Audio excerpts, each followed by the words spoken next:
મારા સ્માર્ટ બાળકો કેમ છો? મજામાં છો ને? શું કરો છો ઘરે? ભણવાનું ચાલુ કરી દીધું? હવે તો લાઈનમાં આવી ગયા છો, એટલે કે ભણવાનું ને લખવાનું જાતે ચાલુ કરી દીધું છે ને? સરસ. ઓકે, ખૂબ સરસ હો.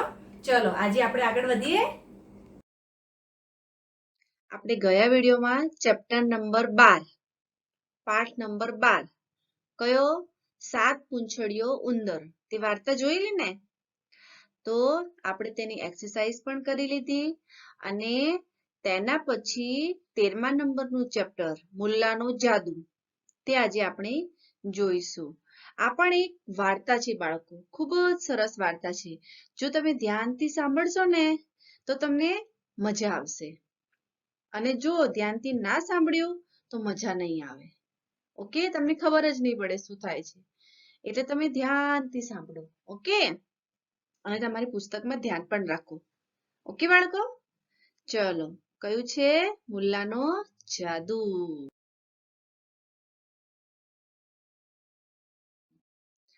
તો શું થાય છે? જુઓ, એક દિવસ એક શ્રીમંત વેપારીએ પોતાના ભવ્ય મહેલમાં શાનદાર મિજબાનીનું આયોજન કર્યું. શું કરે છે? એક દિવસ શ્રીમંત એટલે કે ધનવાન વેપારીએ પોતાના ભવ્ય એટલે કે મોટા મહેલમાં શાનદાર મિજબાની એટલે પાર્ટી. એ લોકો બધા મળીને પાર્ટી કરે.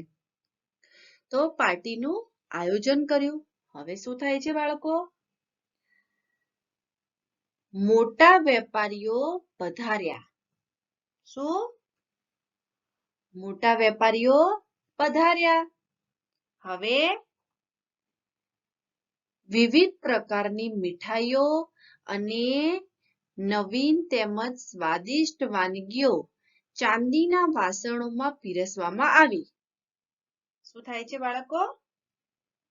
ચાંદીના વાસણોમાં બધી જ વાનગીઓ પીરસવામાં આવી. સ્વાદિષ્ટ એટલે બાળકો ટેસ્ટફુલ, જેમાં ખૂબ જ સરસ ટેસ્ટ હોય એ કહેવાય સ્વાદિષ્ટ. સ્વાદ વગરનું ભોજન આપણને ન ભાવે. ભાવે ના. તો વિવિધ પ્રકારની, ઘણા બધા પ્રકારની મીઠાઈઓ અને નવીન તેમજ સ્વાદિષ્ટ વાનગીઓ, બીજી નાસ્તા પાણીને બધું જ હતું સ્વાદિષ્ટ. એ બધું શેમાં? ચાંદીના વાસણોમાં પીરસવામાં આવ્યું. ઓકે, હવે તેમાં ચમચીઓ સોનાની હતી. ચમચી જે હતી ને એ તો સોનાની હતી. વાસણ હતું ચાંદીનું, પરંતુ ચમચીઓ સોનાની હતી. કેમ કે એ જે હતો ને વેપારી એ ખૂબ જ શ્રીમંત હતો, ખૂબ જ ધનવાન હતો. તો જ્યારે પોતાના ઘરે પોતાના મહેલમાં પાર્ટી રાખે છે ને ત્યારે બધી જ વાનગીઓ ચાંદીના વાસણોમાં આપે છે બધાને, અને ચમચી તો સોનાની હોય છે. હવે શું થાય છે?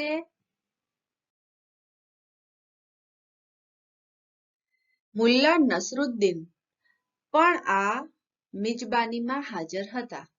મિજબાની એટલે કે મેં તમને કહ્યું ને પહેલા પાર્ટી. તો મુલ્લા નસરુદ્દીન જે હતા ને એ પણ આ પાર્ટીમાં હાજર હતા. તે પણ મિજબાનીનો આનંદ માણી રહ્યા હતા, પાર્ટીનો આનંદ માણી રહ્યા હતા. કોણ? મુલ્લા નસરુદ્દીન. ઓકે, હવે એક વેપારીએ પોતાના કોટના ખિસ્સામાં, શું થાય છે? એક વેપારી હોય છે ને તે શું કરે છે? પોતાનો જે કોટ પહેરેલો હોય છે, કોટના ખિસ્સામાં સોનાની ચમચી સંતાડી. જુઓ, બધા વેપારીઓ આનંદ માણી રહ્યા હતા. કેમ કે પાર્ટી હોય તો આપણે પણ શું કરીએ? આનંદ માણીએ ને, એન્જોય કરીએ ને. તો એવી રીતે બધા વેપારીઓ શું કરતા હતા? એન્જોય કરી રહ્યા હતા, આનંદ માણી રહ્યા હતા. એમાં મુલ્લા પણ આનંદ માણી રહ્યા હતા. ત્યારે શું થાય છે? એક વેપારી, જુઓ વેપારી બહુ ચાલાક હોય છે. શું હોય છે? એક વેપારી પોતાના કોટના ખિસ્સામાં સોનાની ચમચી સંતાડી દે છે અને લાલચ આવે છે કે આટલી બધી ચમચીઓ છે, એમાં એક ચમચી હું સંતાડીને ઘરે લઈ જઈશ તો બધાને શું ખબર પડશે? તો એ શું કરે છે? એ ચમચી પોતાના કોટમાં સંતાડી દે છે. હવે શું થાય છે? મુલ્લાએ આ જોયું. મુલ્લાએ આ જોઈ લીધું કે ચમચી સંતાડી છે એક વેપારીએ. તેમણે વિચાર્યું કે આ ચમચી મારે કોટના ખિસ્સામાંથી કઢાવવી જ પડશે. મુલ્લા જોઈ ગયા તેને શું કરતા? ચમચી સંતાડતા. મુલ્લા વિચારે છે કે આ ચમચી કેવી રીતે મારે એના કોટના ખિસ્સામાંથી કઢાવવી જ છે. તો વિચારવા લાગ્યા કે હું શું કરું એવું તે આના કોટમાંથી ચમચી નીકળે, કોઈને ખબર પણ ના પડે અને ચમચી પણ આવી જાય અને એને ખોટું પણ ના લાગે. એવું હું શું કરું? આઈડિયા વિચારવા લાગ્યા કે હું શું કરું જેનાથી આ ચમચી એના કોટમાંથી નીકળે. તે ઊંડો વિચાર કરવા લાગ્યા. કોણ? મુલ્લા. ઓકે, જુઓ હવે આજનું હોમવર્ક જોઈ લો બાળકો. આ અડધી જ સ્ટોરી છે. અડધી સ્ટોરી આપણે નેક્સ્ટ વિડીયોમાં જોઈશું. ત્યાર સુધી યાદ રાખવાનું હા. તો હોમવર્ક છે પેજ નંબર 52 રીડિંગ કરો. આગળની સ્ટોરી પણ તમારે રીડિંગ કરવી હોય તમે કરી શકો છો. ઓકે બાળકો, ચલો હવે આપણે મળીશું નેક્સ્ટ વિડીયોમાં. આજે અડધી અધૂરી જે સ્ટોરી છે ને એ પૂરી કરીશું. ઓકે, ચલો બાળકો, ત્યાર સુધી અભ્યાસ કરતા રહેવું. Bye, thank you.